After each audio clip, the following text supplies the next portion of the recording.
Recuerdo que una vez salí de la ciudad y me quedé en una comunidad de Oaxaca. En ese lugar no tienen luz eléctrica, así que inician sus actividades de rutina diaria cuando sale el sol y terminan cuando llega la noche, sin importar lo que estén haciendo. Debido a las actividades que se generan en esa comunidad, emplean diversas formas para iluminarse y poder ver en la oscuridad, solo cuando se requiere. Todos hornean su propio pan, siembran la tierra y ni hablar de la comida y las tortillas, que son tan deliciosas y son parte indispensable en nuestra dieta como mexicanos. Su gastronomía es única, pues en cada hogar las técnicas que emplean dependen de los recursos y tecnologías que tienen en su entorno social. Para hacer que fue una experiencia inolvidable, hay tantos lugares por conocer y disfrutar en nuestro país. ¿Cómo están, alumnas y alumnos? Qué gusto estar aquí nuevamente con ustedes. Sean bienvenidas y bienvenidos a una nueva sesión más de Aprende en Casa 2, de la asignatura Tecnología de Primer Grado. Soy el profesor Elías Enrique Rull Esparza y quiero recordarles que deben mantener sus hábitos de limpieza para el cuidado de su salud, por lo que les recomiendo que deben lavarse las manos al menos 20 segundos cada vez que lo hagan, así como mantener la sana distancia y usar el estornudo de etiqueta. ¿Qué veremos en esta sesión, profesor? En esta sesión reconoceremos la importancia de las necesidades, los intereses de los grupos sociales para la creación y el uso de técnicas en diferentes contextos sociales e históricos. Veremos cómo en distintas regiones del país es empleadas diversas técnicas con diferentes materiales para la satisfacción de necesidades que en ocasiones pueden satisfacerse de manera diferente. Es hora de alistar lo necesario para esta sesión. ¿Qué van a necesitar? Cuaderno, lápiz y bolígrafo. Y ahora sí, para iniciar con el tema, los dejo con el profesor Salvador. Gracias, profesor Enrique. Lo primero que haremos será recordar qué es una necesidad y cómo se satisface. Las necesidades son propias de todo organismo vivo. Es el estado de carencia de un elemento y los moviliza a buscar los recursos que requieren para satisfacerlo, es decir, un producto, un bien o un servicio. Recuerden que las necesidades se satisfacen con productos y servicios creados por la humanidad. Para ello, recurrimos a nuestros saberes y a los recursos que se encuentran en el entorno. Les sugiero que tomen nota de lo que aprenderán en esta sesión y si tienen dudas, coméntenlas con sus familiares, además de su profesora o profesor de tecnología. ¿Están listas y listos? Comencemos. A lo largo de la historia, el ser humano ha desarrollado diversas técnicas para satisfacer sus necesidades. Por ejemplo, para comer, para transportar agua, para cubrirse del frío o para mantenerse fresco. Es importante destacar que la satisfacción de estas necesidades se ve condicionada por el contexto histórico y social en el que se encuentra un ser humano determinado. ¿Contexto social y contexto histórico? Antes de seguir, definamos estas dos ideas. Un contexto social hace referencia al conjunto de circunstancias que determinan la manera de vivir de los individuos en un tiempo determinado. Por ejemplo, la anécdota que les conté nos describe el contexto social en el que viven las personas de esa comunidad oaxaqueña. Un contexto histórico se refiere a un momento determinado, puede ser del pasado o del presente, y contempla un conjunto de condiciones que afectaron o determinaron un suceso, por ejemplo, el contexto histórico que vivió México en 1910, debido a la Revolución Mexicana. Con esta explicación, recuerdo que mencionaste que las necesidades se satisfacen desarrollando diversas técnicas y tecnologías y mencionaste como ejemplo transportar agua, pues todos la necesitamos. Entonces, dependiendo del contexto social, el ser humano genera distintas técnicas para su traslado, como redireccionar el cauce del río para que llegue a la comunidad, transportarla en cubetas o crear estructuras arquitectónicas para moverlas, etc. Todo depende de los recursos con los que cuenta la comunidad y los avances tecnológicos. ¿Cómo podríamos explicar esta necesidad de tener agua en un contexto histórico? Mira, en cada momento de la historia se ha generado tecnología para transportarla y mantenerla cerca. ¿Qué te parece si vemos el siguiente video y seguimos comentando?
quedé impresionado con toda la evolución que se ha tenido para el manejo del agua a lo largo de la historia en nuestro país. El ser humano tiene muchas necesidades y depende de los medios y recursos para satisfacerlas, ya que no en todas las regiones tienen las mismas necesidades. Me explico. 2 lugares de la República Mexicana, Chetumal, en el estado de Quintana Roo, es un lugar cálido casi todo el año. Ahí, la temperatura más baja registrada fue de 12 grados Celsius en el año 2016. Pero si lo comparamos con Toluca, fue de 15.6 grados bajo cero en el año 1986. Notamos que la necesidad de abrigarse a causa del frío no es la misma, dependiendo del lugar. Esto nos da un panorama del tipo de necesidades que tiene nuestro país en sus distintas regiones. Podemos verlo en la ropa que usa cada región. Veamos una entrevista con un experto que nos hablará al respecto de este tema.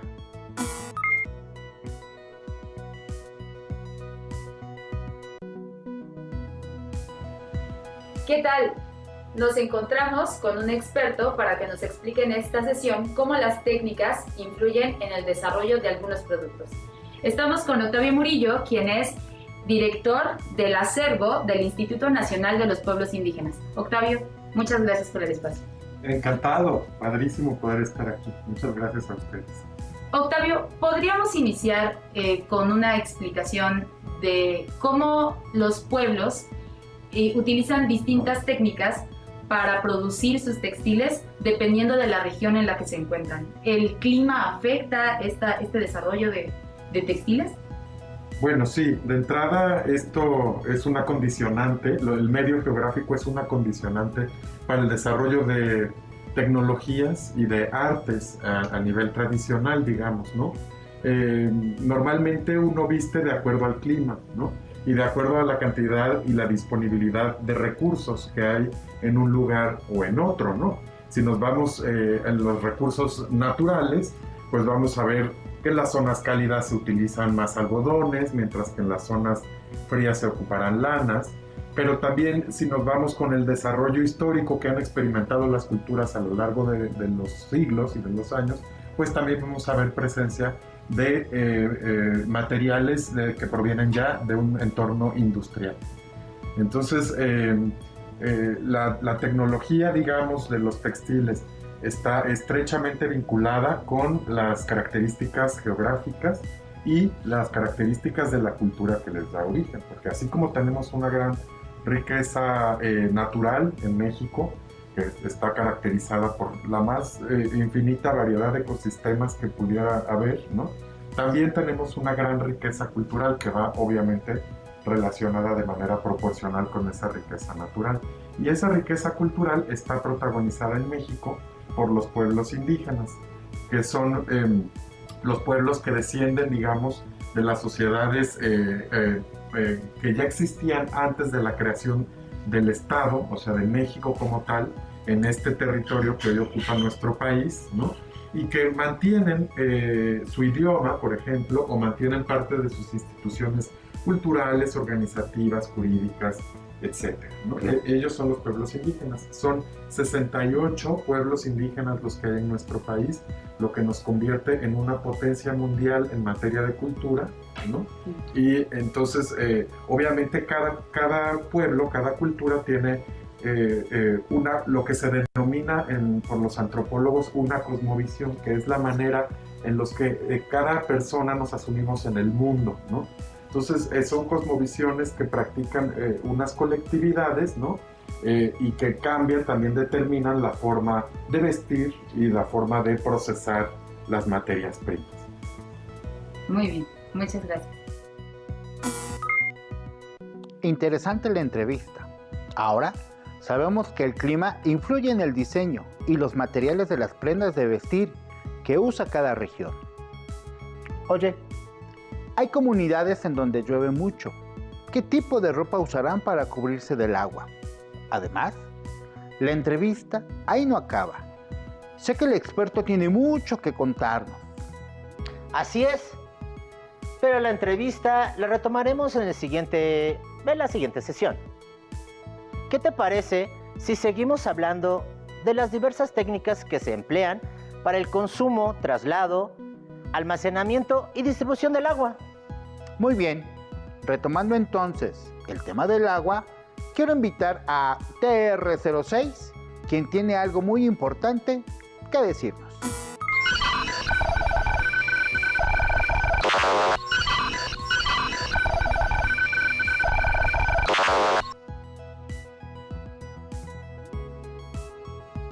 ¿Cómo están, alumnas y alumnos? Vengo a compartirles información relevante.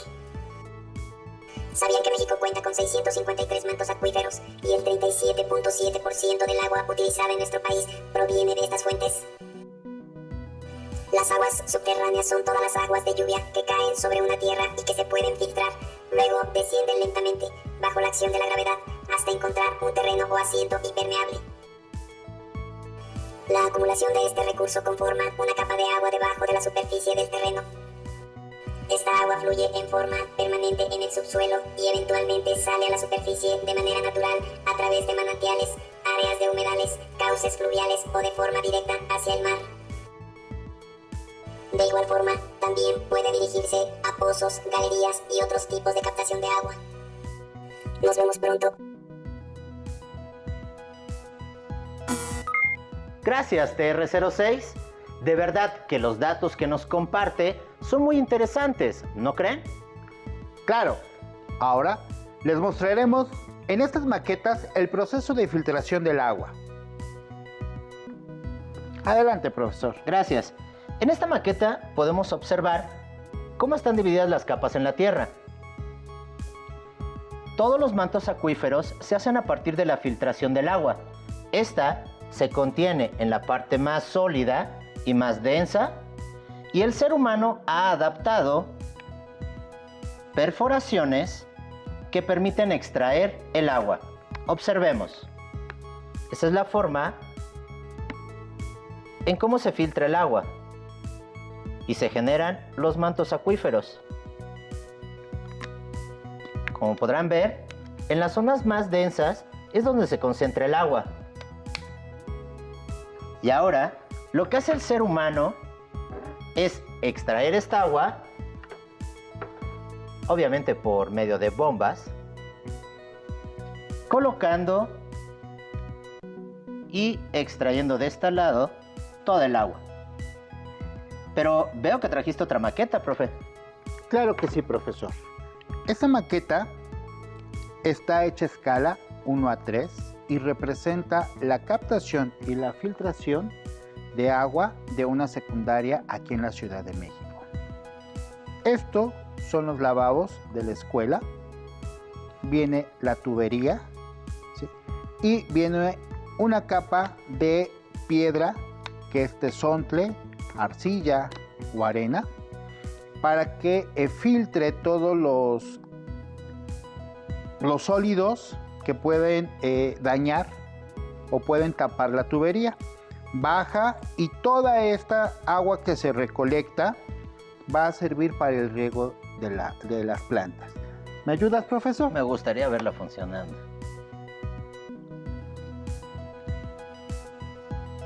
Y así es como se recicla el agua en esta escuela técnica. Me gustaron las dos ideas. Una, observar cómo se crean los mantos acuíferos, y por otro lado, una de las opciones para reciclar el agua. Ahora llegamos al final de la sesión, pero antes, hagamos un recuento de lo que vimos. En esta sesión, conocimos la importancia del uso de las técnicas en diferentes contextos sociales e históricos. Se definió lo que se refiere al contexto social e histórico. Vimos las diferentes técnicas utilizadas en algunas regiones para el traslado y recolección del agua y sus distintos usos. Aprendimos con TR06 que existen aguas subterráneas y que éstas, a su vez, crean mantos acuíferos. Aprendimos con el licenciado Octavio que existen diversos materiales textiles que se emplean en función del clima que predomina en las diferentes regiones de nuestro México. Gracias, Enrique. No cabe duda que ha sido una excelente sesión donde hemos aprendido mucho. Aún queda mucho por aprender.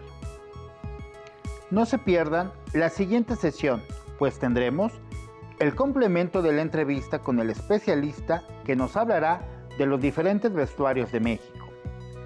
Les invitamos a que comenten con su profesora o profesor sobre los temas aprendidos en esta sesión y propongan algunas alternativas de solución que se adecúen a su contexto social.